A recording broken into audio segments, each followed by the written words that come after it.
Merci d'être avec nous sur Al24 News au sommaire de l'actualité de ce mardi 14 février. La communauté internationale réagit à l'expansion illégale de colonies sionistes en territoire palestinien. Le secrétaire général de l'ONU, Antonio Guterres, se déclare profondément préoccupé par la récente décision de l'entité sioniste de la légalisation de 9 avant-postes de colons en Cisjordanie occupée. Elle sera scrutée de près par les Occidentaux. La visite entamée ce mardi par le président iranien Ebrahim Raïssi à Pékin entérine le rapprochement entre l'Iran et la Chine.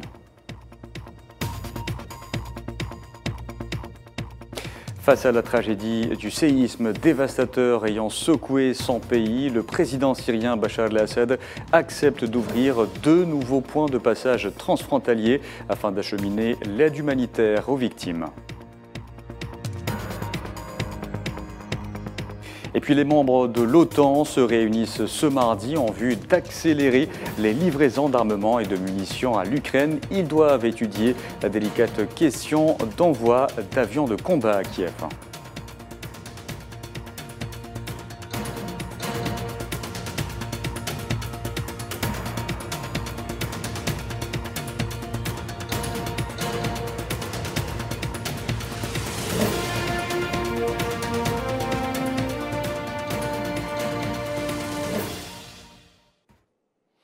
Bonjour à tous. L'escalade sioniste n'en finit pas en territoire palestinien occupé. Un jeune homme a été blessé ce matin à la tête lors de la prise d'assaut par les forces d'occupation du camp d'Al-Fara au sud de Toubas. Selon le club du prisonnier de cette région, les forces d'occupation ont arrêté Ahmed El-Khatib, âgé de 45 ans, après avoir perquisitionné sa maison.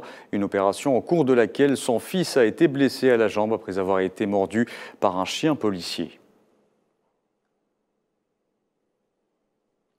Et en réaction à l'expansion illégale de colonies sionistes, le secrétaire général de l'ONU, Antonio Guterres, s'est déclaré profondément préoccupé par la récente décision de l'entité sioniste de la légalisation de 9 avant-postes de colons en Cisjordanie occupée. Son porte-parole Stéphane Dujarric a précisé que si ces mesures étaient mises en œuvre, elles compromettraient encore plus gravement les perspectives d'une solution viable à 2 États.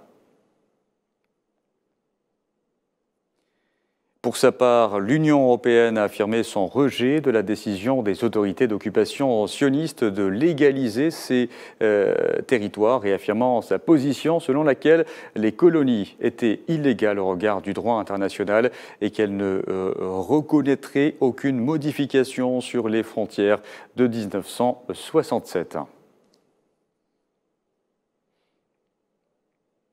Je vous en parlais en titre, le président iranien Ebrahim Raïssi a entamé ce mardi une visite officielle de 3 jours en Chine pour renforcer la coopération entre les 2 pays. À Pékin, le président iranien doit être reçu notamment par le président chinois Xi Jinping.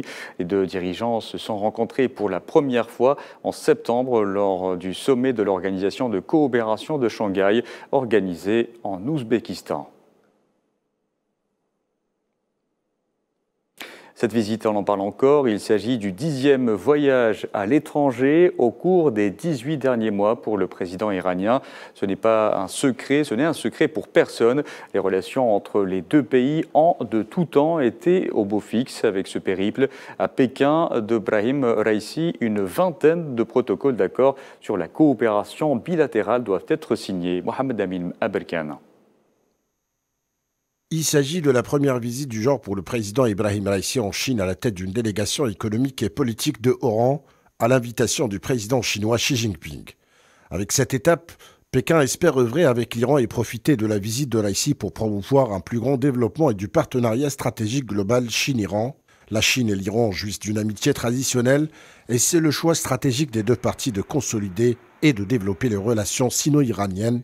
Sous la direction des 2 présidents, les relations entre les 2 pays ont maintenu une bonne dynamique de développement ces dernières années. Les 2 parties ont constamment consolidé la confiance politique mutuelle, ont fait progresser régulièrement la coopération pratique dans divers domaines, ont maintenu une communication et une coordination efficaces dans les affaires régionales et internationales et ont fermement défendu le principe de non-ingérence dans les affaires intérieures et les intérêts communs des pays en développement.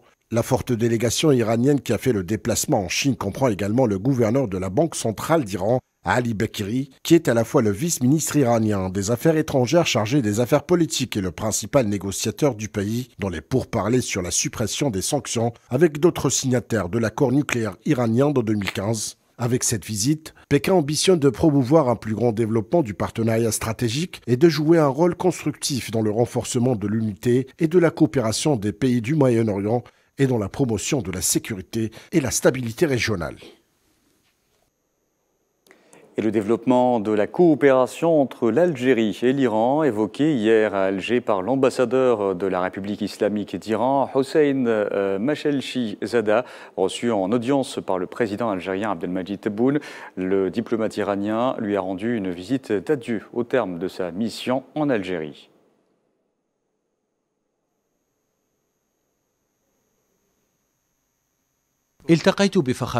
J'ai rencontré Monsieur le Président Abdelmadjid Tebboune pour une visite d'adieu dans le cadre de la fin de mes fonctions en tant qu'ambassadeur de la République islamique d'Iran. Nous avons évoqué le développement des domaines de coopération entre nos deux pays. C'était un grand honneur pour moi de travailler ici en Algérie. Je garde de très beaux souvenirs de ce pays qui va beaucoup me manquer.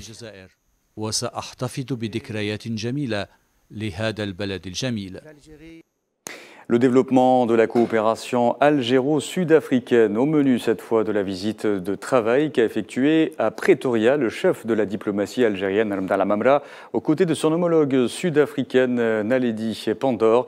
Mamra a indiqué que cette visite venait en prévision des prochaines échéances bilatérales, préparant notamment la 7e session de la haute commission mixte qui se tiendra en Algérie sous la présidence des deux chefs d'État, Abdelmadjid Tebboune et Cyril Ramaphosa, qui effectuera prochainement une visite d'État en Algérie. Les deux parties ont aussi évoqué les questions d'intérêt commun au niveau continental et dans le monde, notamment la crise actuelle dans les relations internationales sur fond de conflit en Ukraine, la décolonisation de la Palestine et du Sahara occidental, ainsi que la situation sécuritaire et de paix en Afrique.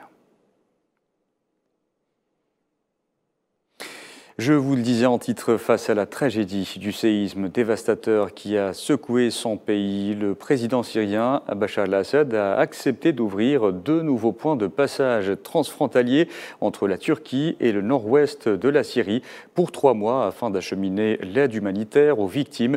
Une décision saluée par les Nations Unies qui ont reconnu avoir fait défaut aux gens du nord-ouest de la Syrie jusqu'à présent.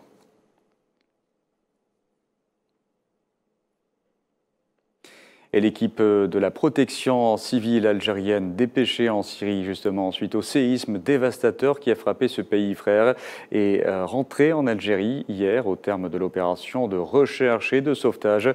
Leurs efforts ayant été largement salués, les 86 agents de secours algériens ont pu extirper 35 victimes des décombres dans le gouvernorat d'Alep, dont une personne vivante. Le pays compte à lui seul plus de 4500 morts.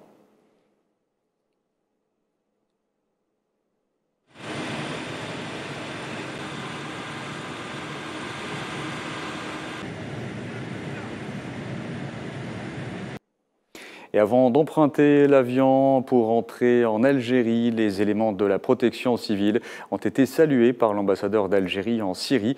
Ce dernier s'est exprimé à notre envoyé spécial à Alep, Sofiane Baroudi.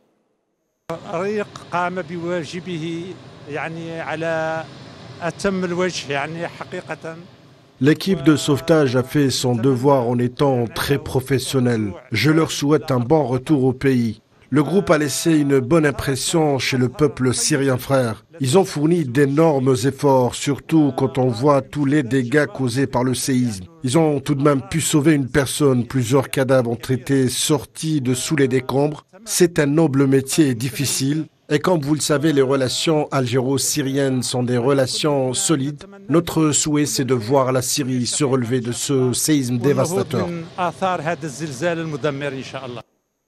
Et la mission des équipes algériennes de la protection civile en chiffres à présent. Depuis le 6 février, 35 personnes au total ont été extirpées des décombres en Syrie par les secouristes algériens, dont une personne vivante. Les interventions des équipes de recherche et de sauvetage de la protection civile dépêchées en Turquie et en Syrie ont permis de secourir jusque-là 14 personnes et retirer 118 corps des décombres.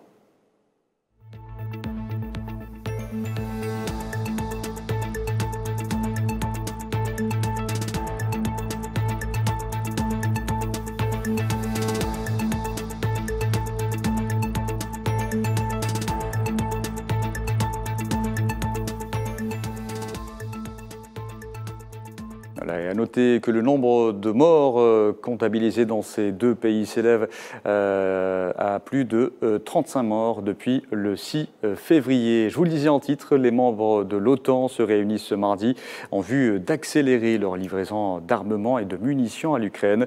La délicate question d'envoi d'avions de combat à Kiev sera également sur la table des discussions. Nelly Manzekar. Une course à la logistique sur les munitions est lancée. Les pays membres de l'OTAN tenteront par le biais de cette réunion, s'ils arrivent à se mettre d'accord, d'accélérer la production et les livraisons d'armements et de munitions à l'Ukraine. Les alliés de Kiev se sont engagés à fournir de l'artillerie, des véhicules blindés, des chars et des systèmes de défense anti-aériens. D'autres éventualités seront discutées lors de cette réunion dirigée par les États-Unis, à l'instar de la délicate question de l'envoi d'avions de combat à l'Ukraine. Le secrétaire général de l'Alliance, Jens Stoltenberg, avait néanmoins soulevé l'épineux problème des munitions. En effet, les forces ukrainiennes consomment une quantité largement supérieure à la production des alliés de l'OTAN. Le rythme actuel d'utilisation de munitions par l'Ukraine est beaucoup plus élevé que notre rythme actuel de production. Cela met nos industries de défense sous pression. Lors du sommet des chefs d'État et de gouvernement de l'Union européenne jeudi dernier à Bruxelles, le président ukrainien Volodymyr Zelensky avait appelé les pays membres à lui fournir des avions de combat ainsi que des missiles longue portée pour faire face aux avancées de l'armée russe. À presque un an du début du conflit russo-ukrainien, le soutien à l'Ukraine ne cesse de se renforcer, mais la crainte d'être impliqué dans le conflit bloque de nombreux alliés. Et cette réunion des pays de l'OTAN intervient alors que le 24 février marquera la première année du lancement par la Russie de son opération militaire spéciale en Ukraine. Un conflit qui a engendré des crises énergétiques et alimentaires. Sur le terrain, la Russie progresse au moment où l'armée ukrainienne ne cesse de réclamer des aides militaires de ses alliés occidentaux. Le point avec Neyla Hamouda. Cela fait un an que la Russie a lancé son opération militaire spéciale en Ukraine. Un an que Russes et Ukrainiens s'expliquent sur le terrain en utilisant toutes sortes d'armes et de munitions. Un conflit qui a surtout mis à nu la fragilité énergétique de l'Occident. Sur le terrain, c'est toujours le même topo. Une armée ukrainienne qui tente de se défendre et ne cesse de demander de l'aide militaire de ses alliés occidentaux. Au moment que du côté russe, des territoires sont en train d'être grignotés doucement mais sûrement, même si le premier responsable du Kremlin, Vladimir Poutine, pensait en faire une bouchée en quelques semaines. Mais voilà que le conflit perdure et s'enlise. À Bakhmout, par exemple, dans le nord-est de l'Ukraine, les combats s'intensifient. La ville a subi lundi d'intenses tirs d'artillerie de la part des forces russes dans l'œil du viseur, la très importante ville portuaire de Donetsk.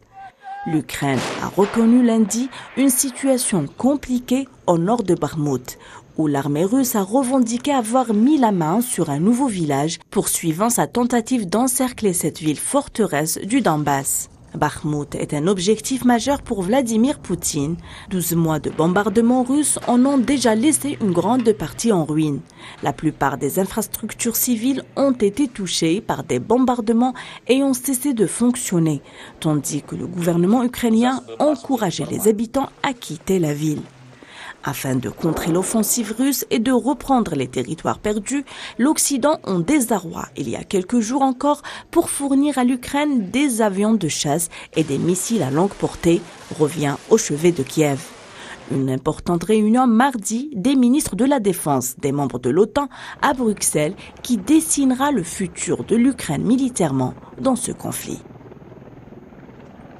Et c'était la dernière information de ce journal. Merci à vous de l'avoir suivi. Vous pouvez revoir ce programme sur le site d'Al24 News ou à travers nos différentes plateformes en scannant le QR code qui s'affiche en bas de votre écran. Excellent après-midi.